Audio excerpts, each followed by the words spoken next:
be at the Islamic games from May 22nd to the 24th, of everybody coming together for a particular purpose, you know, and it's a really positive thing. I'm fortunate to be a part of it, so I look forward to the Islamic games, and look forward to meeting people, and I look forward to, you know, to being part of it.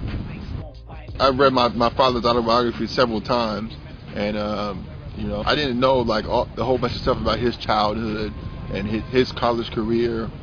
Reading some of his career stats in college, I was like, wow, you know, he was playing against, you know, the top of the league, Kareem Abdul-Jabbar and Wilt Chamberlain when he got into the league. Like, these players, you know, 1 and 2 centers of all time, and like, you know, and he was holding his own. Made me understand him more as well. And I think it's a great book, and like I said, it's made for pretty much everybody. Something that people can relate to as a whole, and I think it's something that's well needed at this particular time. My mom's originally from Trinidad and Tobago, and her and my dad got married, I believe, in 1974. We had a couple of family reunions in Barbados. Our team was very good, though. We always made it to state playoffs. My junior year, we finished 3rd in the state. My sophomore year, we finished 4th, and my senior year, we finished 4th as well. So we always made it to the state tournament. So I always used to run up against my counterpart in high school, and that was Luke Rittenauer. He played at Blaine High School in Northern Washington. After playing 3 seasons at the University of Oregon, he is now a professional player in the NBA. He plays for the Milwaukee Bucks after getting traded over there from the Seattle Supersonics. And I still keep in contact with lots of guys in my high school team. Well, not as much as I should, but definitely some of them. It's always good to hear from those guys because we were a real close unit, and we grew up together. You know, we learned a lot from each other, and we helped each other. I recruited out of high school. I had just a couple of offers. One was Eastern Washington, one was Central Washington, one was Nevada Reno.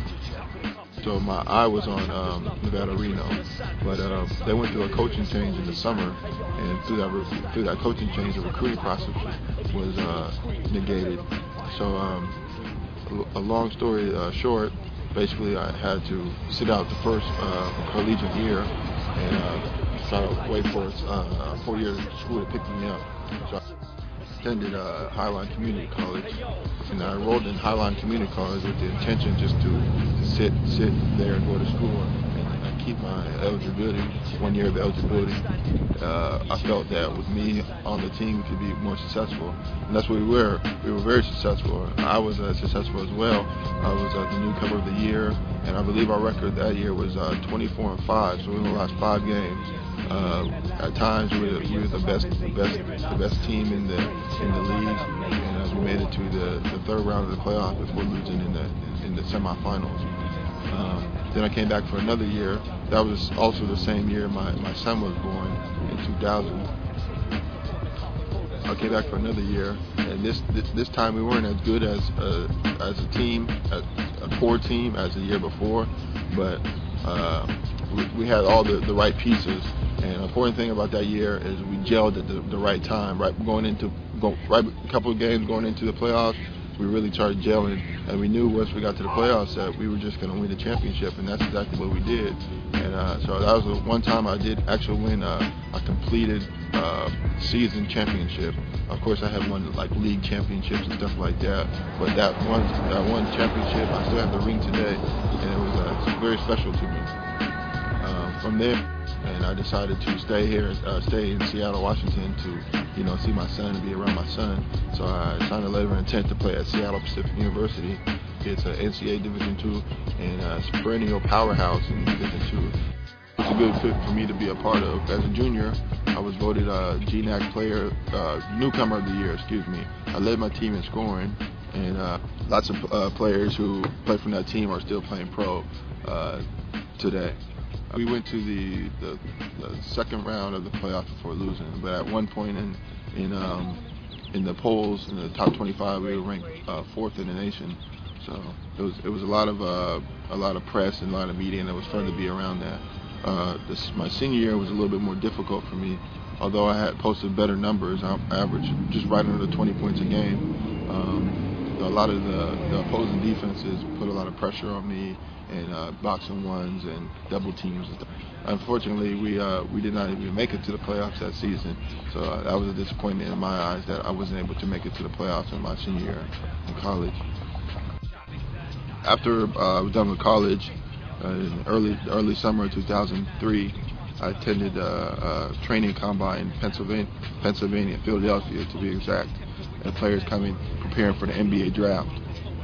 I was fortunate enough to be out there for just about a month, and right before that July, I flew to Frankfurt, Germany to attend a pro camp, and I spent 2 weeks in Frankfurt.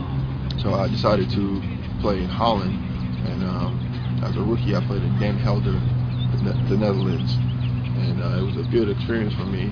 Most people don't know about overseas basketball. It's controlled by FIBA, a federation, and they create all the rules and regulations that each country will be able to abide by. So, say for instance, in my rookie season in Holland, you could have up to 3 Americans on the team, or professional imports, 3 Americans on the team, and you can only play 2 of them at a time. So those are the rules. So now, like in France, you can have up as many Americans as you like, but also like in other countries like I just got back from Kuwait, you can only have 2 Americans, but only 1 can play on the court at a time. So it's just different rules. I was first accustomed to playing different style of basketball. And in Europe, by noticing that the key it wasn't like how it was back here in the States. It's a vertical or square key. It's more like a trapezoid. Also, the 3-point line is a little bit further than it was in college. Also, they use a different style of basketball. So besides that, the style of play was a lot of pick and rolls and a lot of big men who can step out and shoot. Whereas here in the States, the basketball is more like one-on-one and have more athletic big men who want to stay down there and dunk. The big men in Europe kind of step out and shoot threes and stuff like that. So just getting adjusted to that, I was very successful. From Holland, I spent the summer here and I trained rigorously back in Seattle. Then I was offered a contract to play in Sao Paulo, Brazil. Flew down there in December 2004, and got off the plane thinking that the Brazilians spoke Spanish. So learned quickly that wasn't the case. But it was a wonderful experience in Brazil. I actually ended up playing 3 seasons in Brazil. There's a perception that's tagged along with being American abroad, and that perception, I necessarily don't want to be a part of that perception because that's not exactly my views or what I think. Let's face it, America has been the global police in the world, and a lot of people are being oppressed by it, and they don't like it. So, like I said, the perception from the foreigners are not so hot. I'm proud to be American, but at the same time, I don't necessarily agree with a lot of his political views and a lot of his the progression that's making in a negative sense. I don't agree. So sometimes you're just subjected to higher prices, and you have to cover the bill for everybody, and that type of situation. Being Muslim in the world, do I find any type of difference?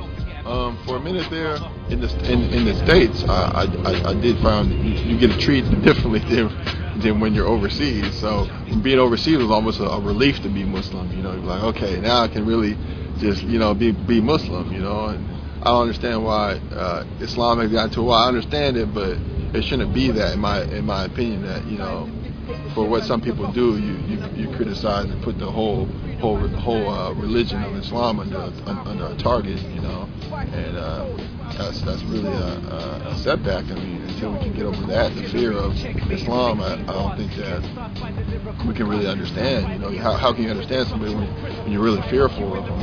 So I always felt kind of refreshed being outside of the U.S. and being able to practice my religion. And red alert signaling the danger, so run away, in the way of my spray against your ruling system.